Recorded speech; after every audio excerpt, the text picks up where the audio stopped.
mga kapatid, isa pa pagpalang araw po sa ating lahat. Pagbati po, galing po dito sa Politika Artista PH, mga kapatid, at dumiretso na po tayo sa ating talakayan, no? Ito na nga po, breaking news mga kapatid, formal na pong isinampa ang diskwalifikasyon, pagpapadisqualified po laban po sa pamilyang Tulfo. Ibig sabihin, hindi lang kay Ben Tulfo at hindi lang kay Erwin Tulfo. Bagkus, damay din po ang asawa ni Rapi Tulfo at ang kanyang anak, na si Jocelyn Tulfo, ang may bahay ni Senador Rapi Tulfo, at ang anak po na si Ralph Tulfo ay nadamay din po, pati po ang kanyang kapatid, na si Teo Wanda Tulfo ay damay din po mga kapatid, nag-ugat po ang issue na ito, bungsod po sa lumalabas po na issue laban po kay Erwin Tulfo, laban po sa kumakalat na kanyang pangalan na si Sylvester ay mukhang matutuldukan po yata mga kapatid, at ayun na nga, mukhang hindi po makakalusot, at basahin po natin, ang naging pahayag po at may inilabas po ang article ng ABS-CBN, at kinumpirma po ito ni Comelec George Erwin Garcia na ito po ay naisampa na nga, at tinanggap na ng Comelec ang diskwalifikasyon, pagpapadisqualified na hinihiling po ng mga petitioner laban po dito kay pamilyang Tulfo. Petition was filed at the Comelec to disqualify Representative Erwin Tulfo, Representative Jocelyn Tulfo, Representative Ralph Tulfo, Ralph Wendell Tulfo, Wanda Teo, and Ben Tulfo for supposedly not being qualified as a candidate to the seek to the public office. Attorney Virgilio Garcia, who filed the petition, alleged the Tulfos are part of the political dynasty and that do not possess the essential requirement of being a natural-born Filipino citizen under the Constitution. Batay po sa Konstitusyon ng Pilipinas, ikaw po ay may karapatang humawak ng katungkulan sa gobyerno kung ikaw po ay natural-born Filipino citizen. Hindi ka po Amerikanong banyaga, hindi ka po Canadian citizen, bagkus kailangan po mapatunayan na ikaw po ay sumusunod sa batas, alinsunod po sa nakatakda sa Konstitusyon ng Pilipinas na ang may mga karapatan pong humawak ng pwesto sa gobyerno ay ang mga Filipino citizen, mga kapatid. Bagkus, batay po sa naging aligasyon kay Erwin Tulfo na hanggang ngayon po ay wala pa rin pong kasagutan tungkol po sa kanyang pagkatao, kung sino po ba si Erwin Tulfo at ano po ba ang kanyang citizenship, kung siya po ba ay Amerikano pa rin.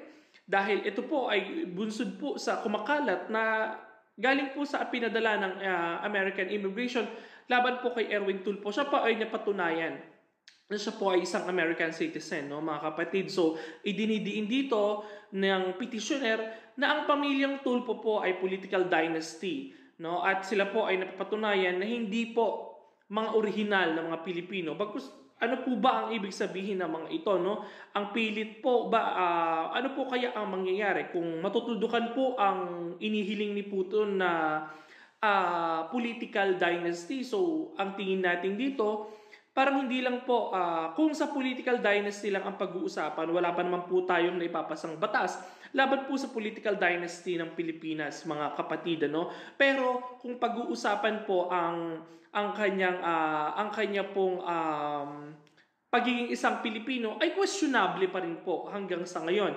Ito pong pamilya Tulfo, basahin po natin. Comelec Chairman George Erwin Garcia tells an ABS-CBN it will be assigned to Comelec Division tomorrow. So, if the undergo is the usual ordinary process, yun po ang sinasabi dito, mga kapatid, So, ngayong araw daw po, didinggin, At nakalagay po dito, batay po sa pinadala, sa Commission on Election nito ni Virgilio Garcia, ang nandito po, Kong Erwin Teshiba Tulfo, Kong Jocelyn Tulfo, Kong Ralph Wendell Tulfo, Wanda Teo Tulfo, and Ben Teshiba Tulfo. Damay po, nakikita po natin, petition to disqualification. Ito po sasabi natin, na may nag-file na. So, pag may nag-file na, na petitioner, ito po ay irarapol na po nila. At ngayon po malalaman, ngayon daw po irarapol, malalaman kung saan pong korte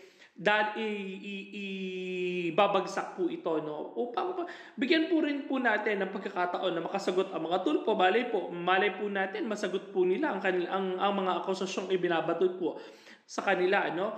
Wherefore, if this respectfully pray of the Honorable Commissioner that after the due process responded to declare as a constitution a political dynasty by express prohibition under the Constitution and therefore not qualified as candidates to seek the public office in the national and local election in May 2025. Further, that the respondent be declared disqualified as a candidates the national and local election in May 2025 for not processing the essential requirements of being a natural-born Filipino citizen under the Constitution. Yung po talaga ang hinihingi ng saligang batas natin, no? Ang saligang batas ng Pilipinas na may karapatang pong humawak ng malawakang posisyon sa gobyerno kung mapapatunayan mo po na ikaw po ay 100% Filipino citizen. Yan po ang batas po ang nagsasabi niyan, hindi lang po tayo, no? At ito po ay unfair po sa mga Pilipino at lehitimo na nag-undergo at sumusunod po sa proseso ng eleksyon sa Pilipinas, no? Para po paboran lang po ang mga ganito po. Alam po natin na ilang beses na pong bumagsak si Erwin Tulfo dahil alam po natin na si Tulfo po ay bumagsak po yan sa COAC, sa Commission on Appointments, nung panahon po na miyembro pa po si Attorney Rodante Marcoleta na siya po ang isa sa nag-aproba, no? Siya po ang isa sa nag-disapprove, kaya hindi po ito nakalusot sa makapangyarihan Commission on Appointment upang maupo po ito bilang Department of Secretary ng DSWD, mga kapatid, no? Gayon pa man, hindi po ito naman ay naisa publiko po at alam din ng maraming Pilipino ang nangyari pong pagpapaka-disqualified sa kanya, no? Dahil ito po ay nagbunsod po na yun nga napatunayan po doon sa hearing na iyon sa kinandak ng Senate panel na bumubuo ng Commission on Appointment na hindi po talaga Filipino-born citizen. Ito pong si Rapi Tulfo, no? Si Erwin Tulfo, mga kapatido.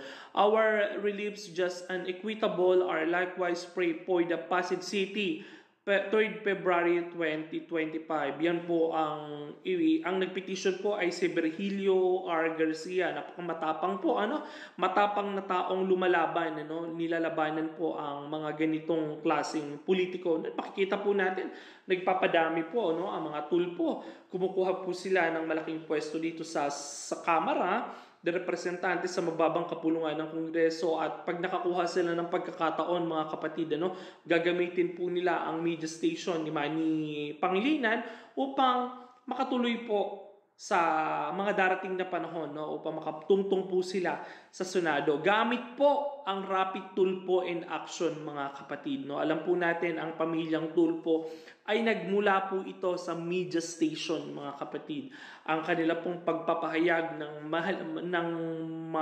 malayang pagbabalita at ang pagiging isang media ay dyan po nakilala ang mga Tulfo. At ngayon po ay sumusunod na rin po sa yapak bilang politiko ang kanyang anak na si Ralph Recto. At nandyan din po ang may bahay ni Senator Rapi Tulfo na si Jocelyn Tulfo, no? At ngayon po ay na-elect na rin po at nominee naman po ng panibagong party list na ito pong si Wanda Teo Tulfo. So, nakikita po natin, sila po ay nagpapadami. Ano po kaya ang totoong ugat ng lahat ng ito, mga kapatid? Ang pagpapadisqualified po, mga kapatid, dahil nakikita po natin kung susumahin po.